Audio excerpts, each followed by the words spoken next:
The following program is paid for by the Real Estate Radio Network.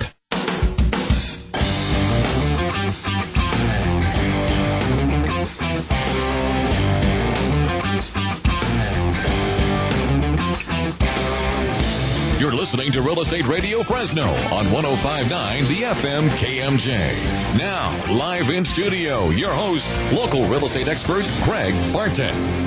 Good morning, Central Valley. I'm your host, Craig Barton, and welcome to the Real Estate Radio Network, the most important hour of radio each week here on 105.9 the FM KMJ. Real Estate Radio is a show dedicated to bringing some rational thought to the crazy world that we live in and helping you to rebuild the Central Valley's housing and credit markets. Within every market, there are solutions as well as tremendous opportunities. You just need some trusted advice, and that's exactly what you are going to hear every Sunday morning from 7 to 8 a.m. right here on 105.9 the FM KMJ. Thanks so much for joining us. Michelle, the look on your face right at the moment. You know, I love that we do this. We say some of the similar things every week, but it's always new and fresh. So when we stumble, I appreciate that we're real. You call it new and fresh. New and fresh. I call it scary because I don't know what's going to come out of your mouth next. Well. Oh, wow. Okay. I asked you to give me notes, and you said, I did. I like your winging it, sister. I like it when you're just so off the cuff. I am. As always, it is so good to have our special guest host, Michelle Pettis-Cavalli. Thanks for having me. From Valleywide Homes, here in the studio with us, as opposed to remote. Michelle's on a remote today. I am? You know, no. I will be later today. Yeah, you will be. That means there's an off button. Okay. And as you can tell, we've I'm got awake this morning. Kate Island from She's starting to UBS. catch on, isn't she? Kate Island from UBS Financial Services back in the studio with us today. She's going to teach me again today. Market Watch update. Yes. Our every other week update about what's going on in the market. And my gosh, again, we could take the whole show today. Right? Yeah, we won't. That might be a little depressing. No, absolutely. And we have some cool stuff to talk about after Kate, so let's not... Absolutely. Thank you both for getting up with us this morning. Well, Real Estate Radio, or Real Estate Radio Network, that is, gives us the opportunity to reach so many people efficiently for one full hour each and every week. Our goal with the Real Estate Radio Network is to get you, our listeners, a timely and accurate truth about your local real estate market, so we can help bring you back home. I thought Kate was going to jump in there for a minute. I was kind of hoping. We've done it next together. time. Next time. Okay. Next time, you guys work on that. All right. Practice. Well, we are so excited about today's show. You know, if you're thinking about selling your home in today's competitive real estate market, we have the top 10 ways to make buyers hate your house. Okay, well, hate your house. I know. If I'm a listing agent, I want you to love my product. Well, it just so happens we're going to cover the top 10 ways to get your buyer to love your house as well. Okay, but, good. you know, if we tell you the top 10 ways to get a buyer to hate your house... You won't do that? Just do the We're opposite. Trying to educate. I got it. Right. I like it. Do the exact opposite. You've probably got the top 10. Now I'm really curious. Exactly. This is not David Letterman's top 10. I'm just saying. Well, we're going to take a look at the top 10 ways to get your buyers to hate and love your house, all in one fell swoop. Make sure you stay with us. Well, if you have any real estate or real estate financing related questions or questions regarding the information that you hear on our show, call us anytime on our off-air number at 800-979-3958. We would so love to hear from you. You can also check out our resources online, and you can listen to the past shows from the Real Estate Radio Network on YouTube by going to our website at reofresnohomes.com. To friend us on Facebook, use press 4 keyword Friend Valleywide on Facebook. Add a girl on cue, or use press 4 keyword KMJ, call Valleywide. to get connected to us anytime. We would so love to hear from you. Well, you heard us talk about Press 4. Michelle, it's your turn. Press 4. What's it all about? Hey, Press 4 is a free app you can load on your phone, smartphone, dumb phone, whatever you have, whether it be going to their website, which is www.press4.com. Very good. Or through your applications on your smartphone, and it gives you the ability to push one button, which will ask for keywords, and you can tell it what you're seeking based on your keyword. So keywords like KMJ. Call Valleywide. It will directly connect you with us. KMJ Hot Property will directly connect you with us, as well as send you information on this week's hot property. So depending on what KMJ, call Kate. K&J Call Call Kate. Kate will That's a get new you one. You're partial this to that one, week's Kate. financial update. I happen to like that one. It's a biased opinion. I'm a Anyways, little biased. so it's a great way for you to stay connected when you're traveling on the road. Just want some information, additional information on what we're talking about. This way you don't have to pull over, dial your phone, etc. You can just stop, pull plug over, us in. text. Yeah. Is this a local company or is this a national? Because I had never heard about the Press4 app before the show. Before us. And I know you guys taught me. And some now you have your own keyword. very exciting. But it's cool. No, absolutely. So, I had never heard of it It before. is a startup, and they've got a great premise for fantastic. pushing information via radio. I mean, typically via radio. It's the hope is to be able to push all sorts of information, coupons, email to Literature. consumers. That's great. When really they need one button to do everything. Exactly. Very convenient. Yeah, Right. definitely. And when you're in the car, Very again, convenient. hands-free as much as possible. Yeah, one button really can do it all. Amen. You got that right. Love it. Well, today's hot property, Michelle, has a quick update for our listeners. Yay! Ellery has now gone into contract. You are all off grounding. I'm serious. I was very concerned. So I'm really... You were taking it personal, weren't you? I kind of was. Yeah. I think I kind of liked that property, and the area was really nice. So the fact that it sat... Actually, you said specifically, I'm taking offense. I did. I Go won't back lie. and hold the I tape. did take offense. I think that was what was said. I did take offense, but that's okay. I appreciate that they stepped up to the plate and did what they were supposed to do, which is put that property at a contract. Some lucky buyer is getting one heck of a deal on a nice custom Oh, my property. gosh. Absolutely. 1188 West Ellery. Fantastic. Well, we do have another hot property to talk about today. It's 5486 West Norwich Avenue in Fresno, 93722, located in Fresno County. This home is 4-bedroom, 2-bath, 1,851 square feet, built in 2007, Central Unified School District, a large lot, I must add, and all this for only $146,000. So 1,851 square feet, appraised at $146. This property is a HUD home, which means that HUD will only consider bids or offers from owner-occupants during the first 30 days. I guarantee you, though, it's not going to last 30 days, with inventory being what it's at right at the moment. And what a great house. Great lot. Huge lot. Yeah, if somebody it is wants huge. to put a pool in or have some entertaining space, You've this got is enough a room great for house. 3 pools on that property. And it's right down the street from the high school. really do. I mean, it's really just around the corner, which is great. Yeah. Very convenient with schools. Yeah, most definitely. Well, if you'd like more information, if you'd like us to send you more information about today's hot property, please give us a call anytime on our off-air number at 800-979-3958 or use press 4 keyword, KMJ Hot Property. and we'll send you more information about this hot property right to your phone. Look for more hot properties each week right here on the Real Estate Radio Network. Well, we're going to talk real quick about Find Your New Home segment. Michelle... Well, first of all, there has to be homes to be able to find. Let's touch on that real quick. 1,345 active listings in Fresno County. Inventory is definitely getting a little bit tighter. Tighter and tighter. Yeah, tighter Concerning. and tighter. Honestly, we have been really looking at what's coming on the market, and we're starting to see some activity with traditional sales and short sales coming up now, which is good, but still not the volume for how many buyers we have out there. So that's a good point that you bring up there. We're starting to see a little greater activity as far as traditional sales are concerned, Correct. because I do think that you made something that resonated with me this last week on our show with Arise Solar. Was not making a decision is still making a decision. Correct. It's still making a decision not to make a decision. Whereas I think we're seeing some sellers that they've now either acclimated to the environment to the point where it is what it is. Right. We are where we are at. Right. And Right. ultimately when the day is done, now might be a good time to sell our home. Well, and exactly. I think they're coming back to reality in what the market really is doing out there. And there are people sitting out there with equity or with short sale situations who are starting to come to terms with what decisions need to be made and making those decisions. I have a person who's putting theirs on the market. It's owned free and clear, and he is, real with the figures he's looking to achieve out of that home. The expectation is there. He's downsizing. Yeah. He's a retired gentleman, and he knows it is what it is. Let's just keep moving forward because life doesn't stop because property values that's a life fell. event. That's a life. Downsizing is a life event. As is upsizing. If Right. you have, more kids than you know what to do with, Lord have mercy, call me. I'll find your house. More space. Yeah.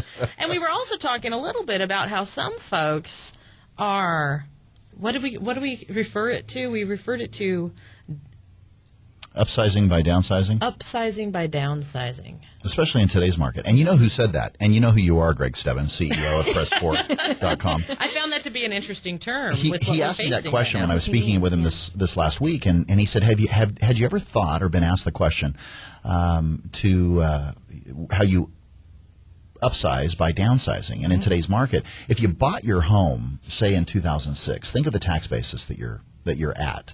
If you paid $500, you're at 1.25% in Fresno County, let's say. And the interest rate that you're paying, depending upon the financing, whether it was conforming, anything $417,000 or below is considered conforming financing or conventional financing. Rates are a little bit lower than jumbo financing. Well, not only in today's market can you save yourself in terms of your tax basis as well as your interest rate, but you also have, and the light kind of went off for me because, and I was thinking of Kate when I said this, is it's kind of like getting out of a stock based upon where your perception is of where it's going, and getting yourself completely out and into a stock where there is a greater potential upside. Right. Yeah. That's absolutely the reason why people move their buy. stocks. Exactly. So you think there's better potential So it's the somewhere same else. thing in the housing market as far as making a change that's more affordable for your family, but potentially putting you in a better neighborhood, better house, more economical situation. Absolutely. And there are people out there in that situation. And you can even do that even if you're upside down. As Timmer mentioned this last week, our mortgage advisor from Valleywide Homes, he had mentioned that if your mortgage is current at the time that the short sale concludes or closes, that you still have the ability to be able to get into financing, FHA financing, up to Fresno County's loan limit is $381,250. Most of the surrounding counties are relatively close, but that's the maximum loan amount for Fresno County. You can get a lot of house for $380,000. Let me tell you, that's a lot. You really can. Yeah, you really, really can. And down in my neck of the woods, you can buy a 3,200 square foot home for $240,000. That's incredible. No, but Absolutely. So looking at all of those, and what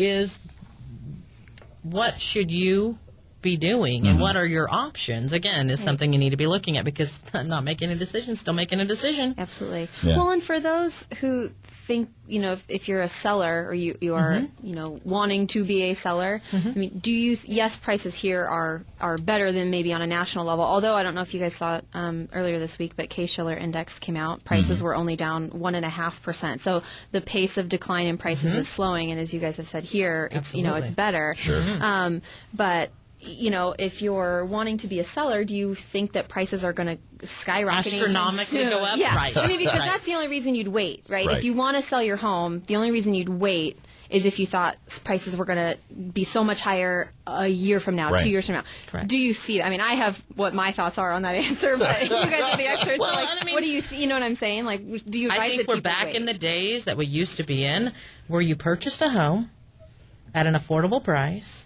You sat in that home for 5-10 years. You gained a little bit of equity, and then you moved up. And that's what our first-time home buyers are being educated It's a more about. realistic expectation, Correct. given all the economic variables. Because keep in mind, coming up here, who knows how long, we're going to be talking about inflation. Short-term rates are going to increase.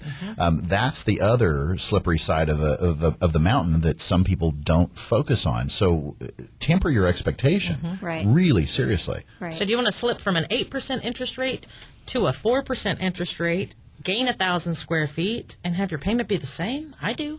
Absolutely. I do. Yeah, that sounds like a good trade. And my Yeah, I'll tax take basis that. went down too. Hallelujah. Absolutely. That's really Sign what me we're up. talking to people about doing, Yeah. potentially.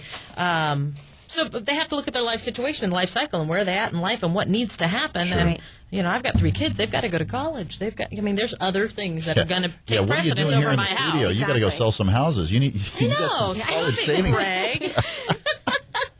Well, if you need help as far as someone to guide you through the process, whether you're a seller or whether you're a buyer, give us a call anytime on our off-air number at 800-979-3958, or use press for keyword KMJ, call Valleywide. We'll put you in contact with Michelle, and she can help make the either home selling or home buying process a little simpler for you. I try. How's that? I try. Well, I'm really excited about this particular segment because we got a question from our Real Estate Radio Network listeners, and it was a question that I had to chuckle at. So really, we appreciate your question, and all those folks who keep sending in questions, great questions. This one made us chuckle, though. It really did. So my wife and I are on the deed. Can I sell the house without her consent? Yikes. And this is not a joke. This was a real question. No, yeah, I fully believe But I that. find it interesting, really, that so many people wouldn't know the answer to that. So that's a great question, actually. And the body's not even cold yet. So what'd you tell them? I want to hear what you told them. Well, first and foremost, I told them to seek legal advice. You may want to consult a divorce attorney. Exactly. Because that's the next thing Have that's you happening. thought of a marriage and family counselor? Counseling. We Yes. send them to counseling It's first. probably Okay, a good Kate. idea. No, Good idea. Sorry. You're a newlywed. You don't know that part That's yet. right. That's right. Yeah, it I don't know about counseling. sounded like their issues were much deeper. Yeah. So, Sure. Deeper in the property, huh? Yeah. That is a good question, though. It is Even a with great any kind of question. property, like if you have two names on it, do you have control over it? Right. Certainly. Singularly. Anytime you convey title as far as a property is concerned, all individuals that are on that particular deed of trust must be identified in front of a notary, and you have to be identified in terms of you are who you say you are. So you have to typically provide a driver's license, maybe a social security card. You have to be able to show Blood that. type, shoe Right. size. Yeah, not that. That's only on loan modifications. You have to do that stuff. And realistically, in short, as far as answering the question, you can, with tenancy in common, you can, the husband, as an example, can transfer his interest or sell his interest in the property. Because tenancy in common is 50-50 or however many Correct. people. They all own equal portions and they all took possession equal time. Correct. Okay. And you Just clarity he there. can sell his interest in the property. Oh, by the way, my brother John now owns the property with you, sweetheart. Goodbye.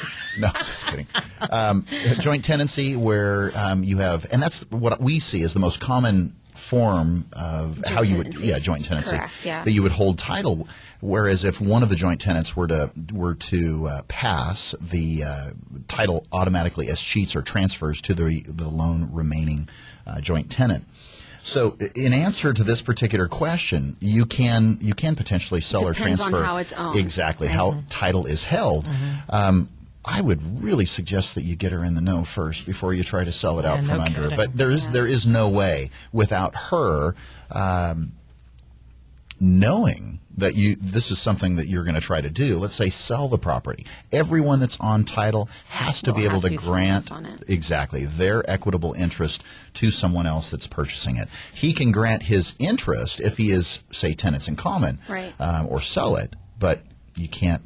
There's nothing you can do with her interest without her knowing. Right. Pure and And then simple. it's not, if there were a gain in the property, it's not like you could take the full gain. Obviously, the gain would Yeah. the cost Right. basis would be Oh, split. yeah. Because there's no legal way to do it. Not that we've never seen paperwork that makes us concerned, but Yeah. there is no legal way to do it. There is a problem if Does that have you're anything to doing do it. also with the state that you live in? Because I know California has Oh, different absolutely. rules. Almost and- definitely, Okay, yeah. Yes. all right. Yeah. So Laws Certainly. are different everywhere. right. Well, if you do have a question for the Real Estate Radio Network, use press 4 keyword KMJ comment line and let us know what question we can help get you answered, as long as it's legal, for you. If you have any real estate or real estate financing related questions or questions regarding the information that you hear on our show, call us anytime on our off-air number at 800-979-3958. We would so love to hear from you. Again, you can also check out our resources online. You can also listen to past shows of the Real Estate Radio Network on YouTube by going to our website at REO Fresno Homes. To friend us on Facebook, use press 4 keywords Friend Valley Wide on Facebook. or use press 4 keyword KMJ call Valley Wide. to call us anytime. We would so love to hear from you. Well, after the break, you guys know Kate's back. We have Kate Island from UBS Financial Services here in the studio with us this week for this week's market update. Make sure you stay with us. You are listening to the Real Estate Radio Network here on 105.9, the FM KMJ.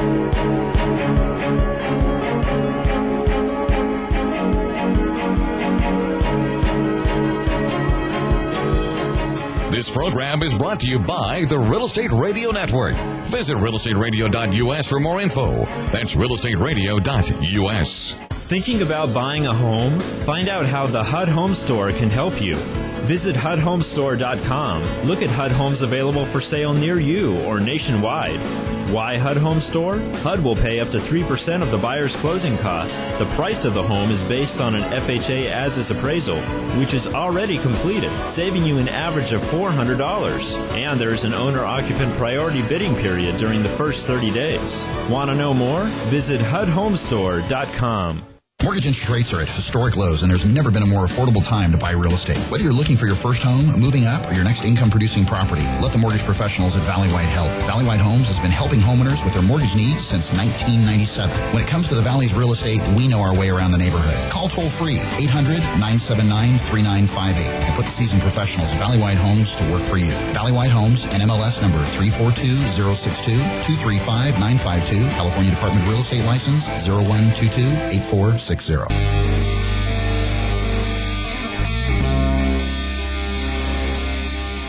You're listening to Real Estate Radio Network with local expert Craig Barton. Now, here's Craig.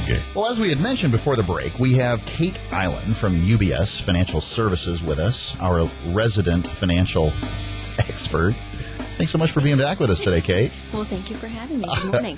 Okay, you don't have to balance Michelle out. You don't have to be so subdued because she's so, over the top. I'm trying to behave. I scream and yell all week long, so this is nice.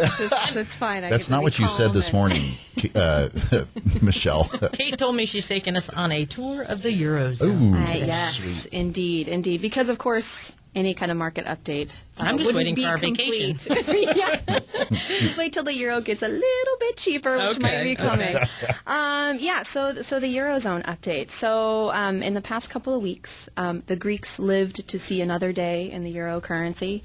The Greek elections that took place on, I think it was the 18th or 19th, resulted in the pro-austerity party taking the election. So this was the party that was on board with the original bailout. With cutting expenses? With keeping the plan as it was. Okay. Correct. Which was a lot of cuts. to government spending. To balance things out. Exactly. Nobody wants cuts, exactly. do they? Right. No, nobody does. They also, more importantly, they were able to form a coalition government with similarly minded parties. So because the government or the voter base, I guess, was so split, the party that won didn't actually have a majority of votes. They just had the most votes, I guess, if you can say that. They didn't have a true majority from It was so Parliament. fractured that they had to reach out. The second most winning party was actually that pro or anti-austerity party. That was the scary one. Yeah. Okay, so the party that won formed a group with the other parties that were like-minded, and they now have a majority in Parliament. Nice. So government is now restored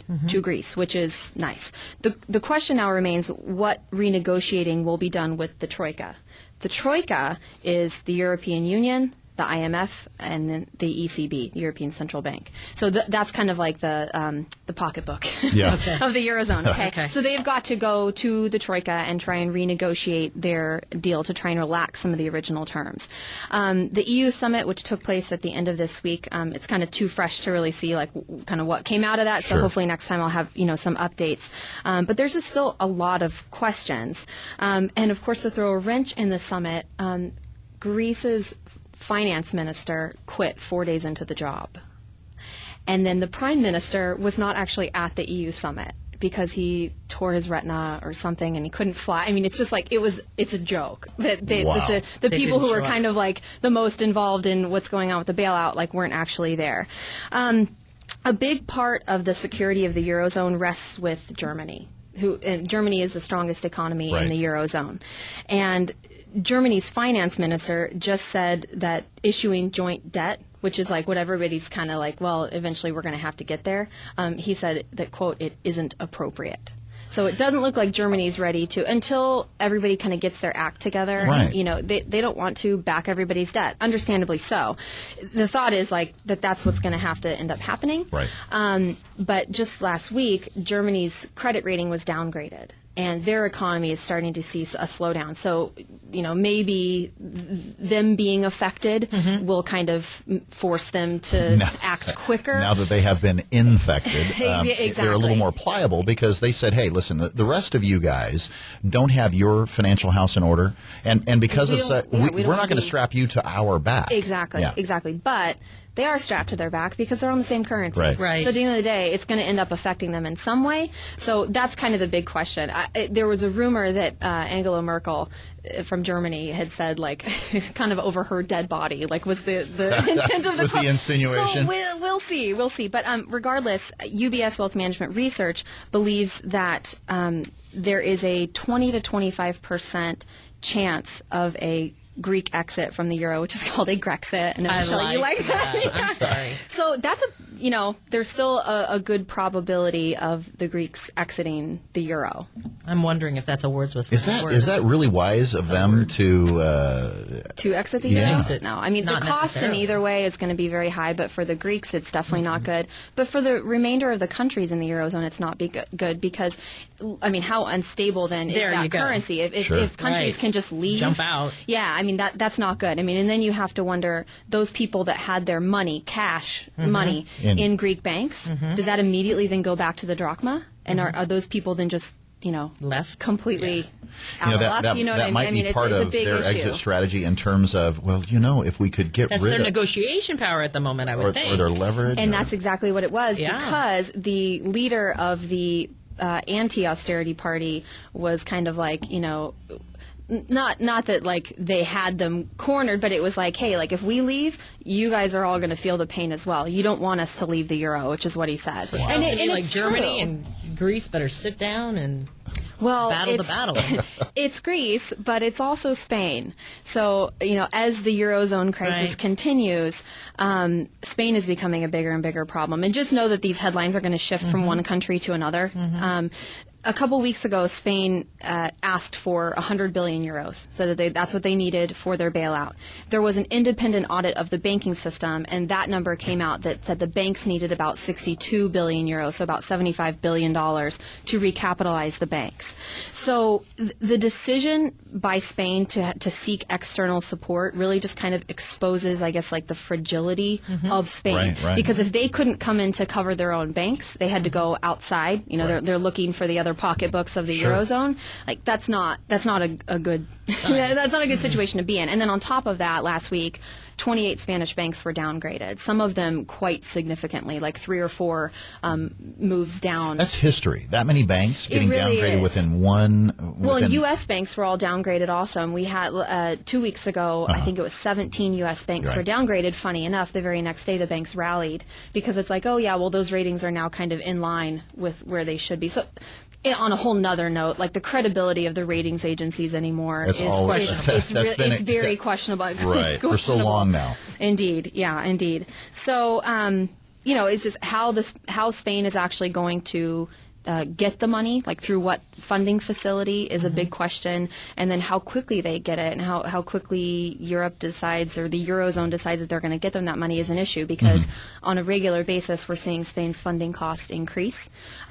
7% is kind of a big number to watch, because at 7%, that's the interest rate at which other countries had to seek bailouts. So anytime the rate goes above 7%, the market panics. So we've seen it cross above there and then kind of come back down. Wow. The good thing is, when Spain does need to borrow money, and every country does this, like countries need funding all the time. Sure. They have real short-term debt that they just turn over. But those rates are they're going up significantly. Right. But the nice thing is that they're when they do go to ask for money, there's plenty of borrowers, or there's plenty of lenders that will actually lend them that money. Exactly, which is the good thing, because if they're not covering what they need, then you've got a huge situation. So at this point in time, the coverage ratios on their debt issuances is there, but they're getting a little bit weaker. So again, it goes from Greece to Spain. I expect Italy and France to probably hit the headlines pretty soon. Oh, certainly. And the problem is just like, how much money is it going to, take? And the longer the politicians wait to get this done, similar to the U.S., it's not a news story. Right. But the longer they take to get it done, the worse the situation becomes. And as an investor, should you really consider having your money invested in Europe? Yeah. That's a question we get often. Well, it's a big black hole, and yeah. We're going to throw a bunch of money at it, and we don't know what currency we're going to be, Exactly. and just sign here. Right. No. In general, UBS recommends pretty strong underweight to that area. We're just like, duh. I kind of feel like, heck no. Yeah, and, exactly. Sorry. But that being said, even for instance, in 2008, when we were in a recession here, it doesn't mean that people weren't out, shopping and spending money. Sure. I mean, but they're in a recession. UBS, I think, has a recession in the Eurozone this year of negative 4%.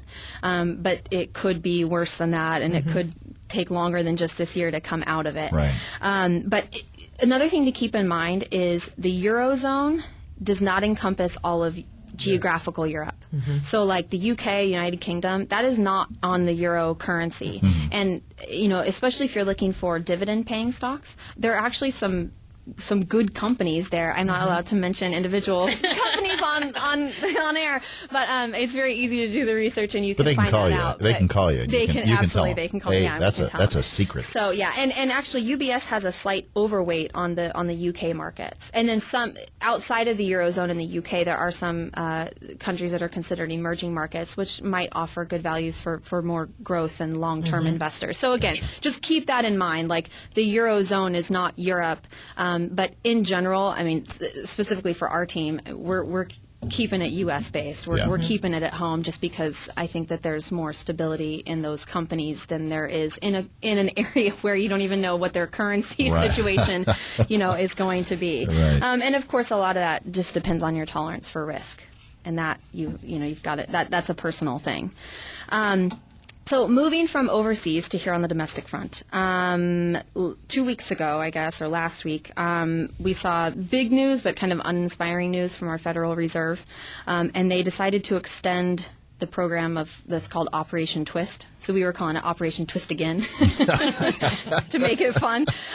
So this Operation Twist was a program where the feds were selling the shorter maturity treasuries that they have. So with quantitative easing, they essentially, that's like kind of the more like the money printing, but they bought about $2.3 trillion of treasuries. Right. A lot on the short end. So now they are selling those real short treasuries and they're buying longer dated bonds. Gotcha. So that program has now been extended through the end of 2012, and according to UBS, it's going to allow the feds to swap about another $267 billion of short bonds for longer bonds. Since last fall, since the first Operation Twist was announced, they've swapped about $400 billion. Wow. So if that just kind of tells you like what the feds are doing. So how does that in general affect the market as far as Operation Twist is concerned, as far as interest rates are concerned? Yeah. What actually does it do? Well, Operation Twist, it's not money printing. So that's the first thing to know. Because, again, a lot of people confuse like easing and money printing and this Operation Twist. It's not all the same thing. This was kind of like the most wimpy move that they could make with making a move. And I think that the feds wanted to see just wanted to see a little bit more about, really what the economy was doing before they made a big move. But the target of Operation Twist is really just effectively to lower the yield of more risky assets, especially on the long end of the curve. So with regards to mortgages and mortgage rates, perhaps you might see mortgage rates come down even more. But again, as we said last time we were here, like if you can't afford a house at sub 4% 30-year rates, I don't know that you're going to. But I think more than that is that what the feds are really trying to do is just deter savings. Our savings rate in the U.S., which is it wasn't great. We had a negative savings rate for a long time because, as you know, people were buying houses and then pulling the equity out immediately, and that whole mess. But with rates so low, that discourages people from saving money, and instead they're trying to encourage people into like investment and capital spending and that kind of thing. Not just people, but businesses, really. If you're making 0%, I mean, if you're a huge business and you've got a couple $100 billion on your balance sheet and it's all sitting in cash earning zero, there might be better alternatives. You buy into the risky assets, and the thought is that it's just going to, help the markets, and it should have a positive impact on growth. Gotcha. Yeah. And the feds, with Operation Twist, like, yes, it is to spur growth, but I think an important thing to keep in mind is that the feds kind of have moved into a role more of like managing risk, where as opposed to managing inflation and unemployment. The feds, like by kind of law, are tasked with managing inflation, keeping that in check, and trying to get the economy at full employment. That is like in the terms of their like bylaws. That is really what they're supposed to do. But UBS reported that the Fed downgraded their view of the labor market, which of course, I mean, we've seen unemployment get a lot worse, and inflationary pressures are actually down. And as I think I talked last time I was here, the fact that energy prices are off so much, like it may be signs of like deflation. Right. Well, the Feds just kind of echoed that. Sure. So what they're saying is that growth is compromised. And they reduced the U.S.'s outlook for GDP growth by 0.5%. So they think now that in 2012 the U.S. is going to grow between a range of like 1.9% to 2.4%. And I think the main takeaway is that, this extension of Operation Twist essentially just buys the Fed some time to watch the markets and to see what happens with the European situation, and then also to see what happens with the fiscal cliff that I talked a lot about a couple shows ago. Absolutely. Like doing something without really doing something. Exactly. Yeah. Exactly. And the effect, it was the market didn't really like it. Typically with any kind of easing policy, you'll see the market get a little boost, and it got none of that. Immediately it got none of that. So for investors, I just think it's important to listen to the changes in the Fed's verbiage as to how, if anybody, watches like C-SPAN or, MSNBC, any of those shows. And it was actually kind of funny because Bernanke, the Fed chairman, when he was announcing this, he said, hey, monetary policy can't do this alone. Like wink, wink, hint, hint, politicians. You've got to do something because we can't, there's only so much that we can do. Power. And I was reading an article just a couple days ago, and I think it's very interesting. Like a lot of what's holding growth back in the world is really, it's politicians. It's policy. Look at Europe.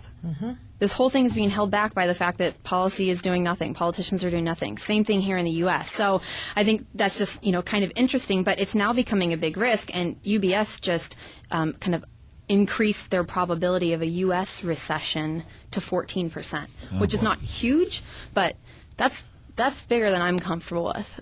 Yeah. Not a good number. No, we don't want to hear the R word. We don't want to hear the R word. No, exactly. So, that's kind of where one things quick are at. comment when she was talking about, politicians not doing anything. Did you notice recently that the State Assembly passed their budget?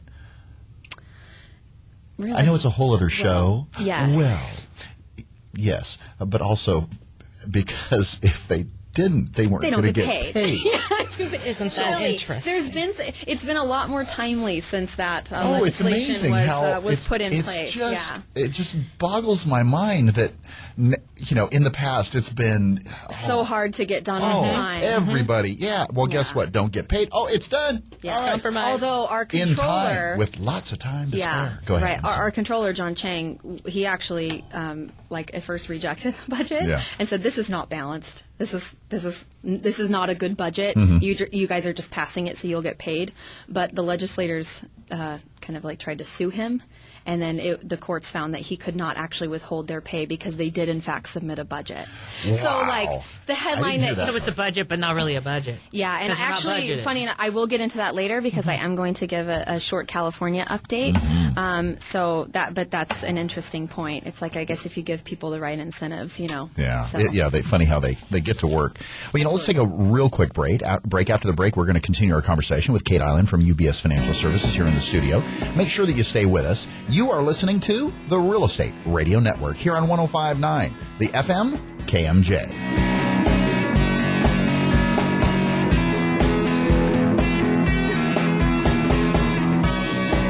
This program is brought to you by the Real Estate Radio Network. Visit realestateradio.us for more info. That's realestateradio.us. Thinking about buying a home? Find out how the HUD Home Store can help you. Visit HUDHomestore.com. Look at HUD homes available for sale near you or nationwide. Why HUD Home Store? HUD will pay up to 3% of the buyer's closing cost. The price of the home is based on an FHA as-is appraisal, which is already completed, saving you an average of $400. And there is an owner-occupant priority bidding period during the first 30 days. Want to know more? Visit HUDHomestore.com. All it takes is one call to the professionals at Valleywide Homes, and you'll start building wealth in real estate. Whether you're looking for your first home, moving up, or your next income-producing investment property, let the experts at Valleywide Homes help. There's never been a better time to get into the real estate market. Visit our website at reofresnohomes.com or call toll-free 800-979-3958. That's 800-979-3958. And put the seasoned professionals of Valleywide Homes to work for you.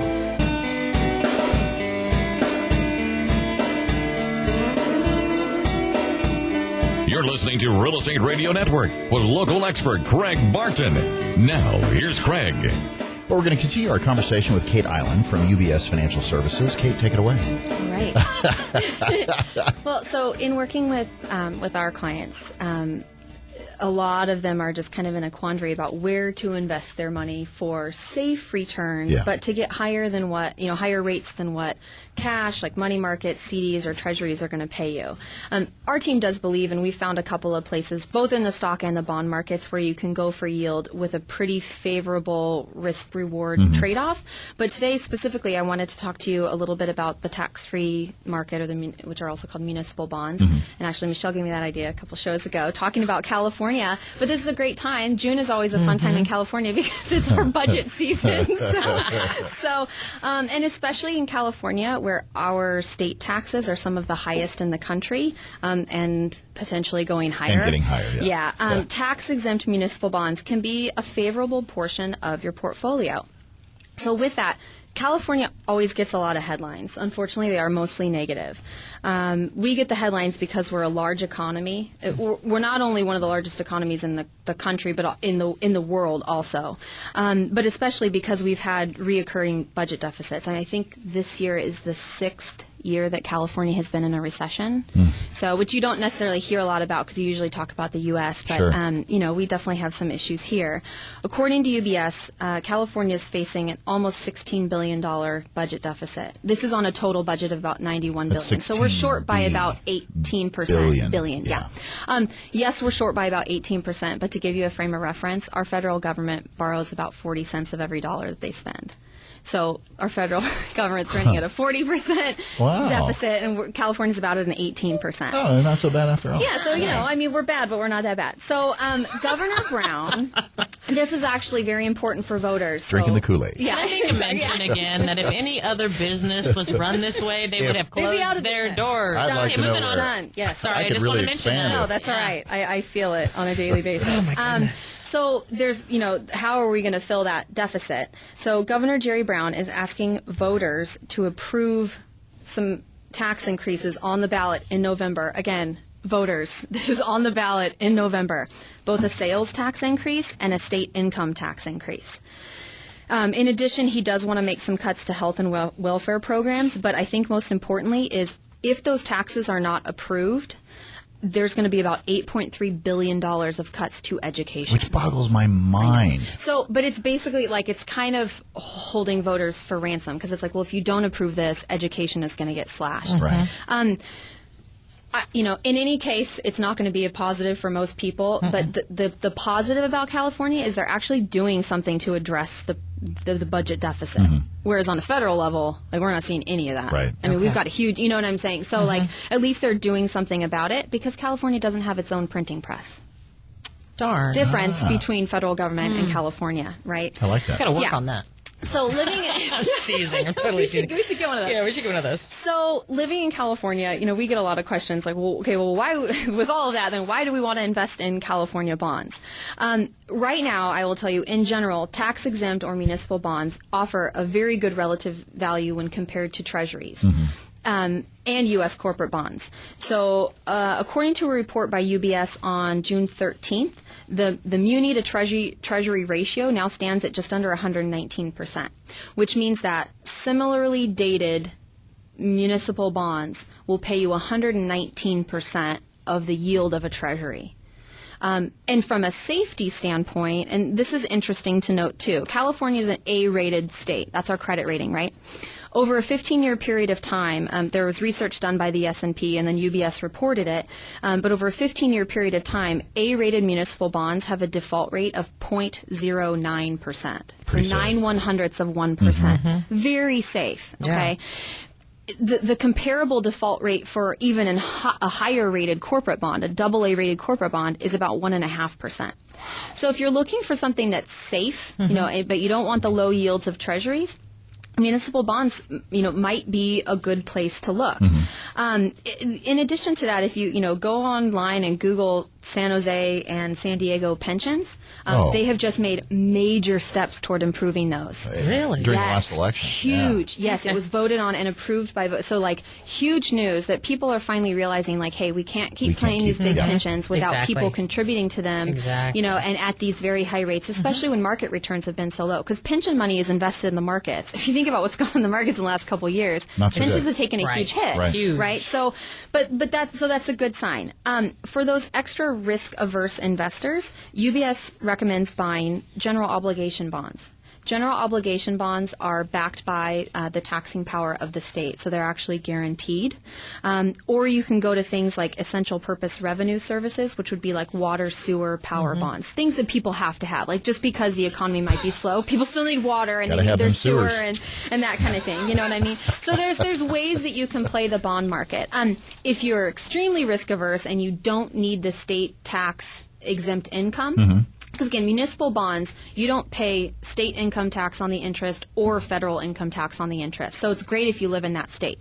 If you don't mind giving up the exemption on the state tax interest, you can buy municipal bonds of any state. Gotcha. And you can kind of just like lift the quality of your overall portfolio. Gotcha. But whatever, whether you're investing in municipal bonds or what have you, I think it's just important to have a good understanding of what you own so that you don't see a headline and freak out and sell something that really does not need to be sold. Because at the end of the day, newspapers need to sell news.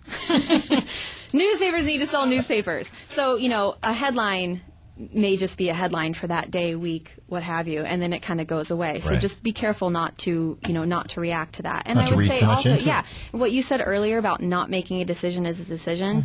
If you're out there sitting on a bunch of cash, that's a decision. Yep. You are deciding to earn zero. Yep. And there are places you can go if you do a little research or rely on people like myself, to give you the information. Like it might make you feel more comfortable, and you can really help your portfolio return. Well, and not only helping your portfolio, but helping those companies and entities that you're investing in. Absolutely. I mean, that's what we always laugh and say money makes the world go round, but if we're moving it and dispensing of it, it actually is moving. Yeah, and things. funny enough, everybody kind of bags on California, but, just in the last couple of months, flows into tax-free bond funds, like on a mutual fund side, have increased like fourfold. And it's because people want safety. Yeah, sure. So, people think, again, like California gets all the headlines, but people are buying those bonds because they're safe. Because they are safe. Yes, there's headlines, but, like, depending on what you buy, don't go out and buy, bonds that are backed by undeveloped land, like in Riverside, California. Like, it might not be the best, if you're real risk averse. Right. But, like, if you're buying something that, is constitutionally guaranteed, like a GO bond, a general obligation bond, then, like, I think you can feel pretty comfortable with that. So that's my spiel on muni bonds. But I just want to get the word out there that, it's not as bad as maybe the headlines that you read, especially living in California. And Kate, how can folks get a hold of you again? Contact information? KMJ, call Kate. Oh, yeah. Press 4. I love it. It's very Use exciting. press 4 keywords. KMJ, call Kate. Your direct line I'd love again? to hear from you. My direct line is area code 559, obviously, 248-4097. I would love to hear from you. Thanks so much for coming in and helping to educate us. It always is. That's why we bring experts in, because, and like yourself, financial markets, so important for us to keep an eye on, as well as our listeners. Help educate our listeners, as well as help keep them in the know as to what's going on. You got to know what's going on. You got to know. It's not one of those. You need to know where to go to figure out to get the to know where it's going on. You don't have to be an expert, because as long as you know somebody who is, they can help you. Are you resembling me right now? Because I think I said that. I don't quite understand everything, Kate. Help that's me. All right. That's why I'm employed. That's why I have a job. That's why I'm Thank employed. you for not knowing everything. Thank you, Kate, for teaching me. Thanks for paying my bills. You got it. Well, the meat and potatoes, as far as the show's concerned, we were going to talk about the 10 ways to make home buyers hate your house. So waiting. Just so you know, do the opposite. I'm just saying. Do the opposite. So are you thinking about selling your home right at the moment? Well, even though home buyers are all looking for something different, some way to differentiate their particular property, let's talk about the things that you don't want to do as far as your home's concerned. First one is, go ahead and say it, Michelle. I'm laughing. Odors. Odors. House odors. Yeah, house odors, number one. Now, here's the deal. If you can control the odors around your house, that's one thing. But if your house is near a meat processing plant and you can't quite control the odor, maybe that was a bad investment in the first place. So I'm just saying. Possibly. I'm just saying. It can be a big turnoff. Yeah. So, number one, selling no. So get rid of the odors. Get rid of the odors. And here's the other thing. Even if it was from breakfast this morning, get rid of the odors as best Nobody wants to walk in and, like, smell bacon. Well, and some people don't eat bacon. In my household, my husband would be like, sold. Exactly. Chocolate chip cookies done, bacon done, like the whole list of okays. Like home bacon, bacon. But there's a lot of things that turn people off. Well, maybe they're allergic to something, or especially like pets. Exactly. Thank you. Smoke, that was next smoke, on my list. Yeah. Cigarette smoke. Pet odors, number one no-no. And I'm saying this because when I walk into a home for a listing presentation, if that is top of the list, first thing that I notice when I walk in the door, I'm really asking myself, are you? Do you want to take? Do you really want to sell this house? And God forbid you're asking top dollar, because that is going to affect the marketability of your properties. Absolutely. Dogs meet you at the front door, number two. Or on the driveway. Got to put pets away. Because not everybody's a pet lover. Exactly. And not everybody's a pet lover, and who knows? Maybe the pets aren't necessarily aggressive. Not everybody likes to be. Correct. And that can kind of, I don't want to say freak people out, but there can be a stigma associated with it that is just negative energy to them, and they're like, oh man, I don't. Sets an immediate negative mindset. Well, and their perception is, you said mindset. That's huge. First impression. Perception is, there's dogs. There's dogs here. Are the dogs in the house? What do the dogs do in the house? Is there pet? Yeah. Is there pet? Don't let your dog do anything you wouldn't do to that same person walking up your driveway. Get off their leg. No chewing the ankle. You wouldn't jump all over the person coming to see your house. You probably shouldn't let your dog do it. But that's right. That's so true. Yeah. If you're going to leave your house while the showing happens, the dog should too. Dirty bathrooms, big no-no. Okay, don't pick up your stuff. People, come on now. Oh my God, that's so funny. No dirty bathrooms. Dimly lit rooms. If you've got a 40-watt bulb in a room and you can put a 100-watt bulb in a room, put the 100-watt bulb in the room. I kid you not. Yeah. Get some light into those rooms. Make sure that you don't have the shades all drawn. Make sure that it's not a cave, regardless of the temperature outside. Because remember, when they walk into that home, if it's lit and if it's lit well, it shows so much better. House full of busy wallpaper. Well, yeah, depending upon when you bought your home or depending upon who bought the... I can remember gold and pink fish. My grandma put up that wallpaper. Yep. I'm telling you, wallpaper, not necessarily a great thing. Damp basements. We don't have many basements here in the Central Valley.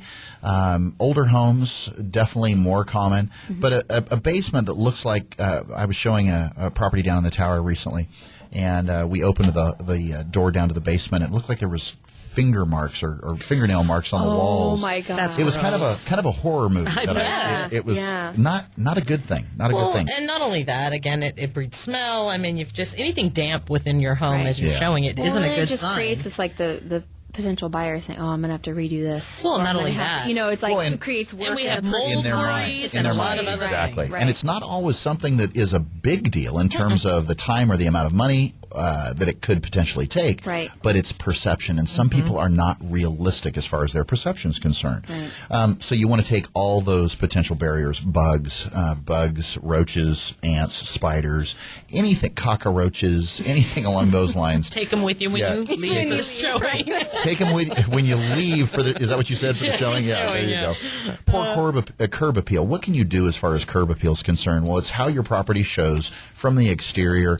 Bottom line is your property landscaped? Is the front landscaped? Are there plants? Is it flowers? welcoming? Is it welcoming? Yeah. Do I want to live Is it there? trimmed? Yeah, exactly. Gutters with plants growing in them. No kidding. I showed a property to some really good friends of mine, and we've been looking for a while. And I kid you not, some of the gutters were actually falling over because of the amount of leaves that accumulated in there, and there was green grass growing out of the gutters. And I'm like, are you kidding me? Like, and simple thing you can to boot, when you walked in the front door, you smelled pet urine. Oh, okay. no. Yeah. In today's market, inventory's low. You want to sell it fast. You want to sell it for 5 to 8% more. Well, here's the problem. No pet urine, nothing growing in the gutters. Here's the problem with that. I mean, immediately, if I have a buyer that I'm walking through your property, they're automatically calculating how much it's going to cost to correct these Most things. Definitely. Sellers who hang around for showings. Number 10. That's interesting. When they hug would you not and have want you to thought stay that. for tea, Yeah. probably No. not a good thing. No hovering. I'm just saying, no Well, let hovering. people walk through the home and take a snoop and see if they feel then they can maybe put their can't own be- furniture Yeah, there. they can't be maybe honest about how they feel about certain parts of the Yeah, house. exactly. Nobody likes somebody looking over their shoulder. That's all I'm saying, especially when it comes time for looking for a home. Well, I tell you what, if you'd like a free list of the Real Estate Radio's 90 ways to sell your home faster. Yes, that's 90 ways to sell your home faster and for more money. Use press 4 keywords, KMJ, sell my home, and we'll send you a free secret list. Secret, I like it. Exactly. 90 ways to sell your home faster. Well, if you have any real estate or real estate financing related questions or questions regarding the information that you hear on our show, call us anytime on our off-air number at 800-979-3958. We would so love to hear from you. Michelle would love to hear from you. Kate would love to hear from you. You can also check out our resources online, and you can listen to past shows from the Real Estate Radio Network on YouTube by going to our website at reofresnohomes.com. To friend us on Facebook, use press 4 keyword Friend Valleywide on Facebook. or use press 4 keyword KMJ, call Valleywide to call us anytime. We'd so love to hear from you. Well, a big thank you to Michelle Pettis-Cavalli as well as Kate Island from UBS Financial Services. Guys, thank you so much for getting up with us this you. morning. Thanks for We having appreciate us. it. Appreciate all your knowledge, Kate. Sure thing. You know more than I'll. I'm what is going to it? depress Yeah, people. Yeah. No. No, just being real. There's nothing wrong with that. A big thank you to Johnny B behind the mics. Johnny, you Thanks, always Johnny. make us sound so good. Remember that our goal at the Real Estate Radio Network is to get you the timely and accurate truth about your local real estate market so we can help bring you back home.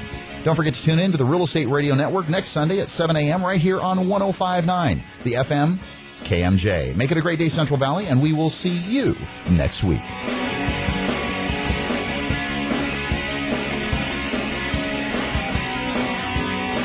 The preceding program was paid for by the Real Estate Radio Network.